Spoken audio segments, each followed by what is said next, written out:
So I've been doing hair, I guess professionally now for about 5 years. And I got started kind of by mistake almost, not like it was my first thing that I wanted to do. But I'm the type of person when I see a need, I try and fill it. And attending a church that I attend, New City Fellowship, it's a large population of mixed race families. A lot of the parents have adopted or are currently fostering children who are minority race, mostly African American.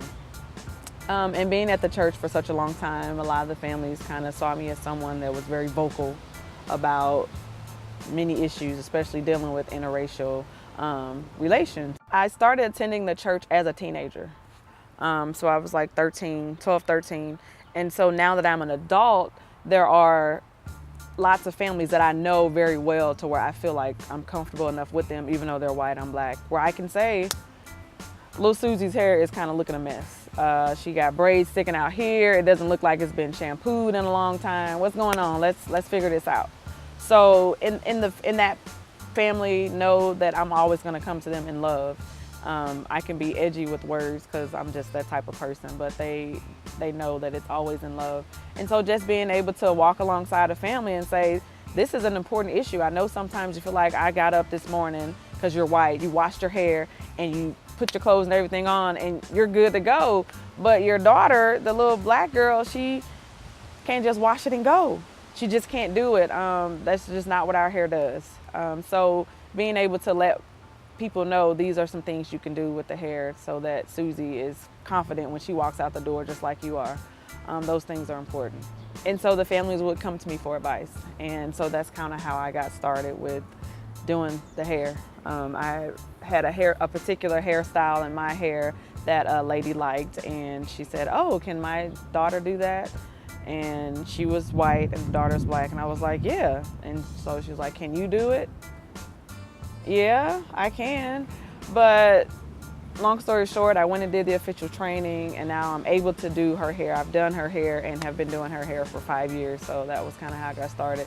And then several other families at the church came and, asked for advice, and so that's what I would do, give them the advice, do the hair. And I love kids, and so of course my business is very centered around kids. And I definitely saw a need there with the different families that had the little girls and little boys, and they didn't know what to do with the hair. So that's kind of how I got started. So the majority of my kid-based clients are adopted, and that's how we got started with doing the kids is the moms who are adopted. And from there we have kids who are not adopted, whose moms are black, whose moms have locks, they have locks. So we have a variety of kids that we service, but the overall majority, they have white moms, and they absolutely love coming to the shop to get their hair done. And so from there, with my business, even though it's a for-profit business, I'm here to make money, but I also have the heart, the mind, the upbringing in the church, and then to be able to give back. So that's what part of my business, even though I'm making money, I can't charge families an astronomical amount to do their kids' hair, especially when they have multiple children.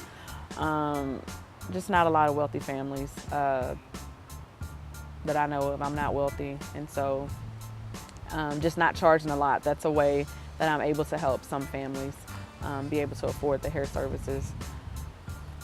Black women in our hair, we spend a lot of money. If you just look at the magazines on the shelves, the women in the different media outlets, you see a variety of hairstyles. We like to change it. So knowing that the hair world can be expensive, I try and keep costs low for families. And then there are families that may come into the picture where I can offer free services. A lot of times if there's kids that are placed with the family for a short amount of time, they need something done quick, I'm always happy to offer, a service to help that family out, that particular child. So for families who are white and want to bring in, adopt, or just foster a little black girl, just some important things to remember. Hair is a big deal. Appearance is a big deal for a lot of people, but overall, when it comes to the little black girl, that we don't see a lot of the positive images in the media. So at home, it has to be taught that you're beautiful no matter what. And so in knowing that and believing that, the hair it's very important. So knowing if you're a white mom with a black child, you might want to have black friends around. For families that don't have a lot of outside black people in the world, the shop is a perfect place to bring their girls. My girls are always comfortable, and I always call them my girls because they are. You know, I treat them like my own kids. And they're able to get a sense of culture when they come into the shop, because it's myself and 3 other women, black women who work, all kid-friendly women who love the kids as well. So it's a great experience. And then if you're the mom that wants to tackle that task and do your daughter's hair, we support that as well. You can always come to the shop, ask questions. We do tutorials, trainings, anything that you want. We give product knowledge, different tools, accessories to use in your daughter's hair, and just that confidence. I'm always telling my moms that, you know, her hair is doing great, you're doing this well, keep doing this. And then we're also able to talk about some of the weaknesses. Yeah, you might want to try shampooing it this way, or not as often, or with this product. And the parents overall take criticism, they take the help, they take it all in stride. So for small babies, as far as styling, you don't have a lot of styling options. Just cleanse the hair and use a simple moisturizer. Things that we like to use to moisturize the hair are oils like coconut oil, essential oils. Essential oils are oils like peppermint oil, rosemary, lavender, things like that. So with the smaller kids, little puffs, afros, lots of adornments like bows, ribbons, things like that. With the elementary school age kids, you'll get to, they like beads, barrettes, lots of glitter, pink things for the girls. So that's the styling for that age is pretty simple and easy. As you get to middle school, the girls don't like a lot of the hair accessories like barrettes and beads. So we're looking at different braid styles that are gonna last for a while. Twists, updos, and things like that as the girls go from middle school to high school. And my specialty, what I do, is sister locks. It's more of a permanent hairstyling. Yes, it can be undone, but who would want to do that if you really saw what it looked like, which is what I have in my hair. It's a style where you can get lots of versatility, different styling options. You should look up sisterlocks.com, also locksofglory.com, to see more information about what sister locks are. But basically, the girls are going to get different styling options as they grow and as their hair texture grows, because the baby's hair texture changes anywhere from 1 year old up to about 3. It's when you really see the real texture of what their hair will look like. Different hair textures you see lots of different black kids, and they all have different hair textures. So your hair texture can also dictate what your hairstyling options are. If you have a very tight, kinky curl, very spongy hair, it's not going to be as flexible and do the same things as a loose curl. So there are some hair textures that don't require a lot of maintenance, and some that do, just based on the fact that the hair really pulls tightly and closely to itself. So it needs to be stretched out more. That leads to the whole good hair, bad hair debate. I believe all hair is good if you can grow it, and it's a matter of how you take care of it and make it attractive to you and appealing to you. And it's all about keeping it clean and putting the time and the maintenance in there. So it will take some time and money and effort. Those are things you're going to have to deal with when you have a little black girl that you're loving and taking care of, is dealing with their hair. So when it comes to hair care for boys, for the white parents, little boy, it's actually very easy. You just take them to the barbershop. And pretty much, I think a white barber probably could cut the boy's hair just as well as somebody else. But if you want the culture, because it's an easy way for the kids to be around people that look like them when they get their hair done. Find a decent barbershop. There are tons of them out there. We offer barbering services at Locks of Glory as well. And yeah, they just go every couple weeks, get the right brush, some type of oil, and they're good to go. Yeah, so that's very simple when it comes to boys. Just if you're going to choose to just keep it cut. So if they want to grow it, and then you're into another ball game, because now they need to pick it out, comb it, you know, things like that. But it's pretty simple just to keep it cut every couple of weeks.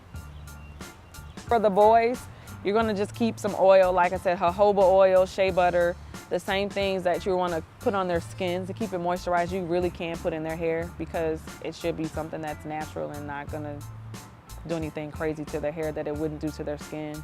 They're going to want to brush their hair every day. Some little boys have that kind of hair where they may need to brush it several times a day. But the thing is, if they don't brush it all day, it's not the end of the world. As long as you're teaching them good practices as far as the hair, having a brush, having the different oils, teaching them that they should brush it every day. If they go a day without brushing it, like I said, it's not the end of the world, but you know, they're boys. They don't want to really do a lot when it comes to hygiene, but just as they grow up, you take them as they're younger and teach them what they're supposed to do, and eventually they'll stick with it when they're older. Your daughters, your sons, they're not going to need their hair washed every day. You're not putting a lot of chemicals in the hair, not a lot of oils, like mineral oil and stuff like that. So the oils that I recommend, they absorb into the hair and scalp, so it's not leaving a lot of residue. So to shampoo the hair once every 2 weeks is very normal. There are some hair textures that can take washing it once a week. That's fine too. But you don't really want to wash or shampoo the hair more often than that. In the summertime, you're dealing with swimming. So of course you want to shampoo or rinse the chlorine out. But for the most part, you don't have to wash or shampoo your kid's hair every day, or every week for that matter. If you have a small kid that likes to roll around in the dirt and throw sand, you're gonna wanna clean that out. But every couple of weeks is fine for shampooing the hair. I like natural things. I like to get my shampoos from Whole Foods. If you wanna go to Walmart or some store like that to get a product, there's just things to watch out for. You don't want the sulfur in there. You don't want the mineral oils, the petroleum. It's pretty easy these days to find good quality products, even though the market is totally inundated with products. I don't like a lot of products. I keep it very simple. So something that has black soap in it, something that has shea butter, and not having the mineral oils, the petroleums, those are good products. There are tons to choose from, so I can't tell you exactly what to use, but if you just think about less is more, natural is better, you really can't go wrong with that. I like the Shea Moisture brand, and I like a lot of the different brands that are at Whole Foods.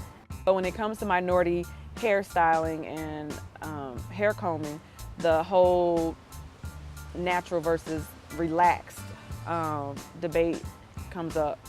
And so when I consider myself a natural hairstylist, I don't use chemicals to straighten my hair. So if you're familiar with any black women in the media, you can kind of get an idea. You see a lot of long, flowy, loose curls, straight. Black people, our hair does not grow out of our head straight. People of African descent, we're just not born with straight hair. There are some anomalies there, of course, you're gonna see some different things, but generally, African descent, we have kinky hair. So in order to make it look straight and wavy, we put chemicals in it. It was a way to kind of assimilate, you know, a lot of racist history in our country, to look like the dominant culture, dominant race. We tend to do a lot of things to our hair to be accepted. We're in 2014 now, and just in the last 10 years, a lot of women are realizing, why am I doing this to my hair? It's unhealthy to put the chemicals. You can get burns, and it's something you have to continuously do. A big product in a lot of the relaxers are called lye. So if you're familiar with any chemical terminology, it's a heavy chemical, and just women are starting to become more healthy.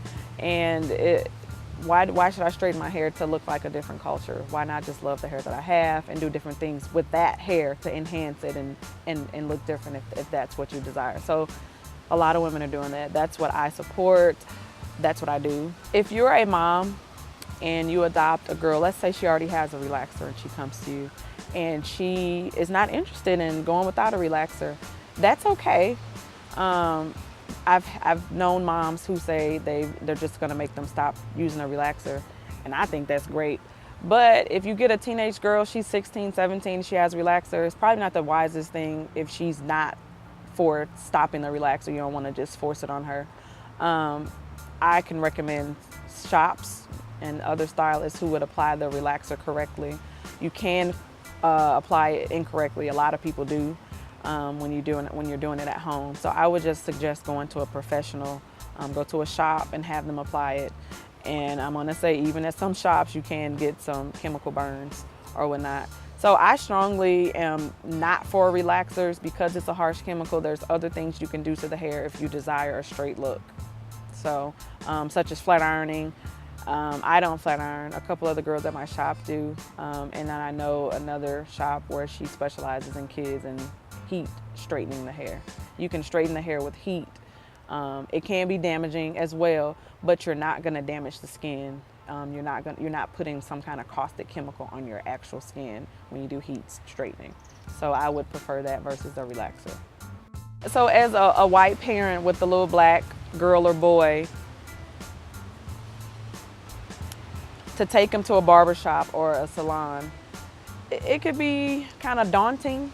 For one, it's pretty much all black when you go inside.